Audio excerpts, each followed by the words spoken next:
Hello everybody, I'm Sheikh Iqbal. I am going to discuss today's topic human resources. Subtopic is population change. हमारा जो आज का topic है उसमें हम बताएंगे कि पॉपुलेशन किस तरह से चेंज हो जाती है, आबादी किस तरह से चेंज हो जाती है, किस तरह से बढ़ती है, किस तरह से घटती है। तो उसके बारे में हम ये पढ़ने जा रहे हैं आज। The population change refers to change in the number of the people during a specific time. The world population has not been stable. It has increased manifold as seen in the figure 6.3 on page number 65 in your textbook. आप text book में अंदर एक figure बनाई है, उसके अंदर दिखाया है कि पॉपुलेशन किस तरह से चेंज हो जाती है। पॉपुलेशन किस तरह से चेंज हो रही, उसके काफ़ी फैक्टर्स हैं, काफ़ी चेंजेस किस तरह से आती हैं, वो फैक्टर्स मैं आपको बता रहा हूँ।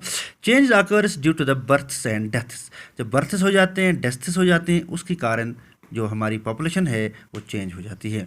Factors affecting the population: birth rate, the number of live births per 1000 people. तो बर्थ रेट जो होता है वो हम स्पेसिफिक कुछ लोगों में, तकरीबन 1000 लोगों का एक ग्रुप हम बनाते हैं, उसमें हम देखते हैं कितने लोगों के बच्चे हो गए, तो उसी हिसाब से हम पॉपुलेशन रेट निकालते हैं, उसको हम बोलते हैं डेथ रेट। उसके बाद में होता है बर्थ रेट। बर्थ रेट हो गया खत्म, उसके बाद हो गया डेथ रेट। डेथ रेट में the number of the deaths पर 1000 पीपल, कि 1000 लोगों का ग्रुप हम बनाएंगे, सैम्पलिंग करेंगे, उसमें हम देखेंगे कितने लोग मर गए, 1000 लोगों में से कितने लोग मर गए, वो हमारा डेथ रेट होता है। उसके बाद होता है migration, the movement of the people in and out of an area. एक एरिया से, एक इलाके से, एक कंट्री से, एक टाउन से लोग आते हैं या जाते हैं, उसको हम बोलते हैं माइग्रेशन। आप लोगों ने देखा होगा कि हम आपकी बुक के अंदर भी एक बनाया है, उनने एक फिगर जो हमने दिखाई है यहाँ पे, तो इसके अंदर हमने दिखाया कि पॉपुलेशन किस तरह से चेंज हो जाती है। पहले कम पॉपुलेशन थी, फिर आस्ते आस्ते ये पॉपुलेशन बढ़ती जा रही है। तो मैं आपको बताऊंगा, हमारे पास एक फिगर है, फिगर हमने निकाली है। हमारे पास अगर हम देखेंगे 1804 में, 1804 से में हमारी जो पॉपुलेशन थी इंडिया की वो 1 बिलियन थी।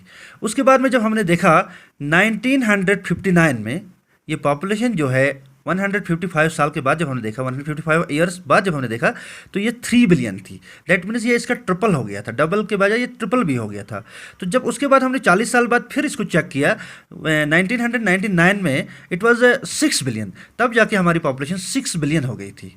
तो माहिरीन का कहना है जब हम 2025 में फिर देखेंगे तो हमारी जो पॉपुलेशन होगी और 25 साल के बाद जब चेक करेंगे, ये कम से कम ये 8 बिलियन प्लस होगी, 8 बिलियन से प्लस होगी, लगभग 8.5 बिलियन पॉपुलेशन हमारी हो सकती है। क्योंकि हमारी पॉपुलेशन जो है ये बढ़ रही है, काफ़ी बढ़ रही है। क्योंकि इसकी वजह मैं आपको बताऊंगा किस तरह से ये पॉपुलेशन बढ़ रही है। क्योंकि पहले दौर में जब हम देखेंगे पॉपुलेशन बहुत कम बढ़ रही थी, क्योंकि बर्थेस भी हो रहे थे, साथ साथ में डेथेस भी हो रहे थे, बर्थेस और डेथेस भी हो रही थी, जिसकी वजह से हमारी पॉपुलेशन जो थी वो ज़्यादा नहीं बढ़ती थी। और आस्ते आस्ते हमारी कंट्री ने तरक्की की, जब डेवलपमेंट हो गई, हमारा जो मेडिकल सेक्टर है वो ज़्यादा अच्छा हो गया, हमारी दवाइयाँ अच्छी आ गई, हमारा हेल्थ सेक्टर अच्छा हो गया। अच्छा, साथ साथ हमारी ग़िज़ाएँ जो हैं, हमारे जो भी खुराक हम खाते हैं वो भी अच्छी बैलेंस्ड डाइट लोगों ने खाने शुरू किए, जिसकी वजह से लोगों में बीमारियाँ कम हो गई और डेथ रेट जो है हमारी कम हो गई। यहाँ से डेथ रेट कम हो गई, यहाँ से तो जो बर्थ रेट जो थी वो ऑलरेडी तो हाई थी, तो उसकी वजह से हमारी पॉपुलेशन जो है ये हाई हो गई, जिसको हम बोलते हैं पॉपुलेशन एक्सप्लोजन। मैं आपकी बुक में दिखाऊंगा, एक जगह यहाँ पे हमने दिखाया है, देखो मैं आपको बताऊंगा। ये फिगर जो है, ये फिगर मैं आपको दिखा रहा हूँ। इस फिगर में देखो, पहली फिगर में यहाँ पे दिखाया है उसने बर्थ रेट, यहाँ से लिखा है डेथ रेट। बर्थ रेट जो है इसमें ज़्यादा लोग हैं, डेथ रेट में कम है, जिसकी वजह से birth rate more than death rate, population increase. जब बर्थ रेट ज़्यादा होगी, यहाँ से लोग ज़्यादा पैदा हो जाएंगे, लेकिन मरेंगे कम, जिसकी वजह से हमारी पॉपुलेशन जो है वो ज़्यादा हो जाएगी। अगर हम उसकी बात करेंगे, जब हमारे डेथ रेट और बर्थ रेट जो है बराबर रहेगी, अगर डेथ रेट और बर्थ रेट जो बराबर रहेगी तो हमारी पॉपुलेशन जो है वो स्टेबल रहेगी। अगर हम बर्थ रेट कम करेंगे तो डेथ रेट ज़्यादा जब हो जाएगी तो हमारी पॉपुलेशन भी कम हो सकती है, तो हमारी पॉपुलेशन का जो फिगर है वो नीचे जाएगा। लेकिन हमारा क्या हुआ है, हमारे इंडिया के अंदर ये फिगर हमें यहाँ पे जाती है, क्योंकि हमारे जो बर्थ रेट जो है वो हाई है और यहाँ से डेथ रेट जो है वो बहुत कम है। अगर 4-5 लोग पैदा हो गए, उसमें से 2 ही लोग मरते हैं, 3 लोग जो है वो बच रहे हैं, जिसकी वजह से हमारी पॉपुलेशन जो है वो काफ़ी हाइक हो गई, काफ़ी बढ़ रही है, जिसको हम पॉपुलेशन एक्सप्लोजन भी कहते हैं। तो अब मैं आपको बताऊँगा माइग्रेशन। जो हमने आपको बताया, मैंने पहले बताया आपको डेथ रेट क्या होती है, किस तरह से हमारी पॉपुलेशन बढ़ेगी, या बर्थ रेट की वजह से हमारी पॉपुलेशन किस तरह बढ़ेगी, क्या होगा, और उसके बाद मैंने आपको माइग्रेशन बताया। अब माइग्रेशन को मैं थोड़ा एक्सप्लेन करके बताता हूँ। माइग्रेशन का मतलब होता है the movement of the people in and out of an area. जब लोगों का मूवमेंट होता है, लोगों का चलना होता है, एक कंट्री छोड़ के दूसरी कंट्री में जाते हैं या एक कंट्री से छोड़ के वापस दूसरी कंट्री में आते हैं, इसको हम बोलते हैं माइग्रेशन। इसके अंदर जो डिफरेंस होता है बर्थ रेट और डेथ रेट के बीच में जो डिफरेंस, पहले मैं आपको ये बात बताऊंगा कि बर्थ रेट और डेथ रेट के बीच में जो डिफरेंस है उस डिफरेंस को हम बोलते हैं नेचुरल ग्रोथ रेट। अगर फॉर एग्जांपल 100 लोग पैदा हो गए, 100 बच्चे पैदा हो गए, उसमें से 20 बच्चे मर गए, तो 20 बच्चे मर गए, जो 80 जो बच गए, इस 80 बच्चों को हम बोलेंगे नेचुरल ग्रोथ रेट। अब मैं आपको समझाऊंगा माइग्रेशन का। माइग्रेशन में दो किस्म की माइग्रेशन हमारे पास होती है।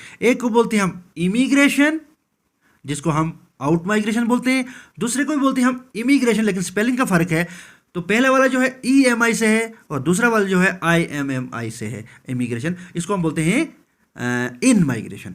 आउट माइग्रेशन पहले मैं आपको समझाऊंगा, या इमिग्रेशन EMI से जो है। इमिग्रेशन मतलब हो गया लोग, अगर हिंदुस्तान से लोग चल के यहाँ हिंदुस्तान को छोड़ के माइग्रेशन करके वो USA चले जाते हैं। हिंदुस्तान से USA चलने जाने को हिंदुस्तान में पॉपुलेशन कम हो जाएगी और USA की पॉपुलेशन जो है वो बढ़ जाएगी। इसको हम बोलेंगे आउट माइग्रेशन, या इसको हम बोलते हैं इमिग्रेशन। उसकी वजह से हिंदुस्तान की पॉपुलेशन में कमी आ गई, लेकिन USA की पॉपुलेशन बढ़ गई। और दूसरी चीज़ होगी इन माइग्रेशन। फॉर एग्जाम्पल नेपाल से या बांग्लादेश से लोग उठ के हिंदुस्तान चले आते हैं, क्योंकि हिंदुस्तान में काम उनको मिलता है, बाकी चीज़ें मिलती हैं, तो नेपाल से या बांग्लादेश से लोग हिंदुस्तान में चले आते हैं। इसको हम बोलते हैं इन माइग्रेशन। क्यों हमारे पास आ गए, इन कहते हैं कि जो हमारे पास आता है उसको इन कहेंगे, जो हमारे से चला जाता है उसको हम आउट बोलते हैं। तो ये इसको भी हम इम माइग्रेशन बोलते हैं, लेकिन IMMIGRATION इसकी स्पेलिंग है इम माइग्रेशन। इसको हम इमिग्रेंट्स बोलते हैं, या इमिग्रेंट्स, या इसको हम इन माइग्रेशन की भी बोलते हैं। तो इसी से हमारी जो पॉपुलेशन का जो साइज़ है वो वेरी हो जाता है, वो चेंज हो जाता है। अगर ज़्यादा हमारे पास इन माइग्रेशन होगी तो हमारा पॉपुलेशन जो है ये बढ़ जाएगी, अगर आउट माइग्रेशन ज़्यादा होगी तो हमारी पॉपुलेशन जो है वो कम हो जाएंगी। तो मैं उम्मीद करता हूँ कि आप लोगों ने मेरा जो लेसन है इसको अच्छी तरह से आप लोगों ने समझा होगा, अच्छी तरह से इसको आप समझने की कोशिश करोगे। अगर आपको कहीं भी कुछ प्रॉब्लम होगी तो आप मुझे बताओगे, फिर मैं आपको समझाऊँगा। ये हमारा आज का टॉपिक था, इससे आप लोगों ने अच्छी तरह से इस्तिफादा हासिल किया होगा। तो इंशाल्लाह कल हम दूसरा टॉपिक बनाएंगे, तो आप इसको अच्छी तरह से घर में पढ़ोगे और याद करोगे। तो बाकी वस्सलाम, अस्सलाम वालेकुम वरहमतुल्लाहि वबरकातुहू।